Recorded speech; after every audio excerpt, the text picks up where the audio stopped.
에페소스의 아르테미스 신전은 고대 세계에서 가장 경외심을 불러일으키는 건축물 중 하나였다.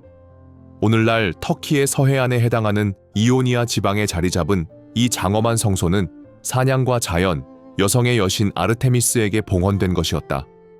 올림피아의 즈스 신전과 마찬가지로 그 건축적 화려함과 웅장함은 고대 세계 7대 불가 사이에 이름을 올리게 했으며 지중해 전역에서 순례자와 여행객들을 끌어들였다. 에페소스가 큰 명성을 얻게 된 데에는 전략적인 입지가 크게 작용했다.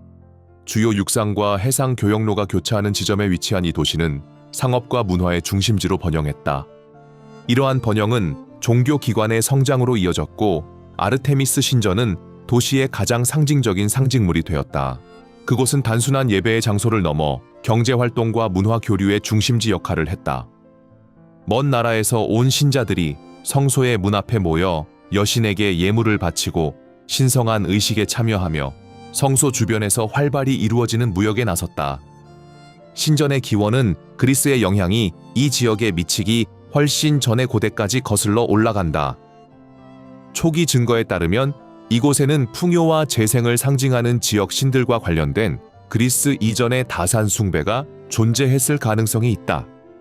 시간이 지나며 그리스인 정착민들이 도착하자 아르테미스는 이러한 오래된 아나톨리아 전통과 융합되어 이 지역의 지배적인 신격으로 발전했다. 신전은 여러 차례 재건되었으며 이는 도시의 경제적 확장뿐 아니라 여신을 더욱 화려한 건물로 기리고자 하는 지속적인 열망을 반영했다. 신전의 가장 두드러진 특징 중 하나는 성스러운 구역 안에 모셔진 거대한 아르테미스 조각상이었다.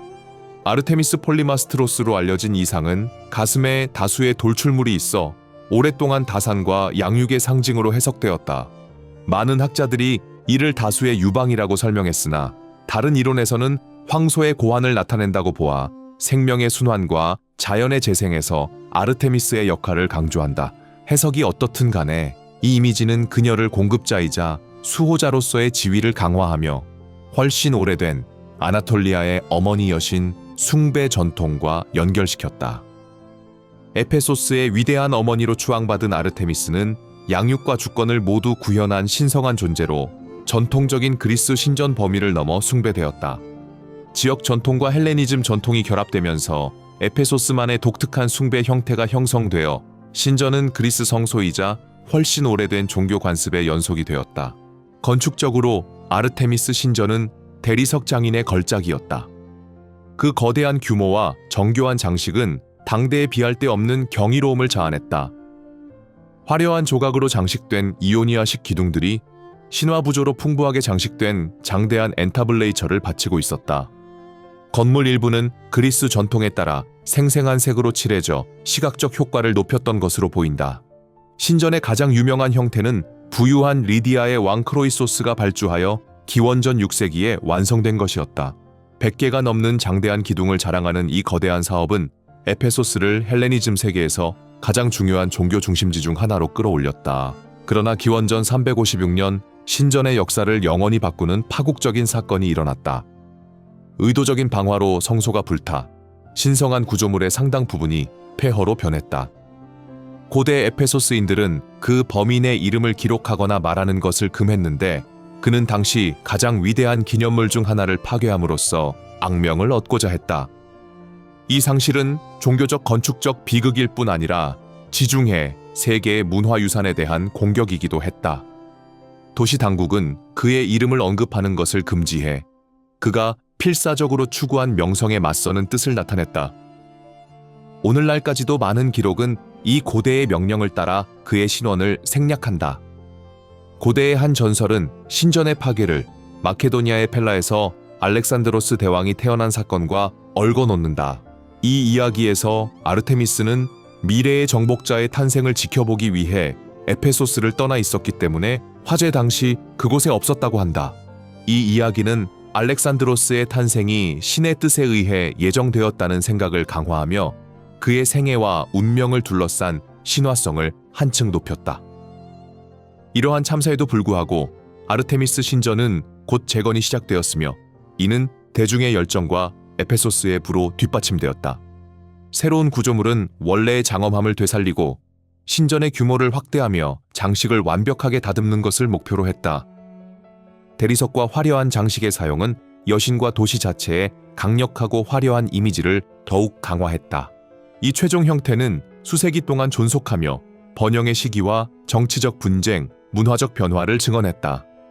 다른 고대 종교 중심지와 마찬가지로 아르테미스 신전을 보존하는 데에는 큰 어려움이 있었다. 지진과 자연재해가 여러 차례 이 지역을 강타해 구조물을 약화시켰다. 군사적 충돌과 약탈 또한 건물의 쇠퇴를 가속시켰다. 기독교가 확산되면서 이교 숭배는 점차 중요성을 잃고 방치되었으며 나중에는 신전의 자재가 새로운 건축에 사용되었다. 이 시점부터 성소의 잔해는 부스러기와 세월에 묻혀 흩어졌다. 신전의 쇠퇴는 결국 피할 수 없는 일이었지만 그 예술적 정신적 유산은 세대를 거쳐 살아남았다. 그 시대의 역사학자와 여행가들은 건물의 비범한 영광을 기록으로 남겨 그 기억을 영속시켰다. 현대 고고학은 신전의 흔적과 일부 기초를 찾아내어 그 역사와 후대 건축에 미친 영향을 부분적으로 재구성하는 데 성공했다. 최근 수년간 국제조사단과 오스트리아 고고학 연구소가 함께 수행한 발굴 작업은 에페소스의 아르테미스 신전에 대한 전례 없는 정보를 제공했다. 가장 주목할 만한 발견에는 기원전 356년 화재 이후 성소 재건의 양상을 밝히는 추가 이오니아식 기둥과 기둥머리 조각들이 포함된다. 연구자들은 또한 이 지역에서 빈번히 발생하는 홍수로부터 구조물을 보호하려는 건축가들의 의도를 보여주는 복잡한 배수 시스템의 잔해를 발굴했다. 기초 부분에서 출토된 도자기 조각, 작은 조각상, 소형 봉헌물은 다산과 여성 보호를 기원하는 봉헌의식이 있었음을 시사하며 에페소스인들에게 아르테미스가 차지한 핵심적인 역할을 재확인시킨다.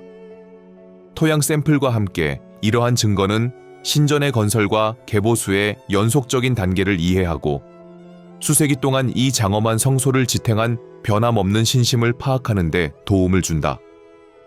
아르테미스 신전의 문화적 영향은 에페소스와 고대의 경계를 넘어 확산되었다. 양식적인 측면에서 그 거대한 기둥과 정교한 장식은 헬레니즘과 로마의 예술가들에게 영감을 주었으며 수세기 뒤 르네상스와 고전주의 문화 운동에도 반영되었다. 폐허가 된 지금도 에페소스의 아르테미스 신전은 인간의 창의성과 종교가 고대 사회에 행사한 힘을 증언하고 있다. 그 건설과 파괴, 재건의 이야기는 한 민족이 도전에 맞서고 오늘날까지 울려 퍼지는 전통을 이어가는 능력을 보여준다.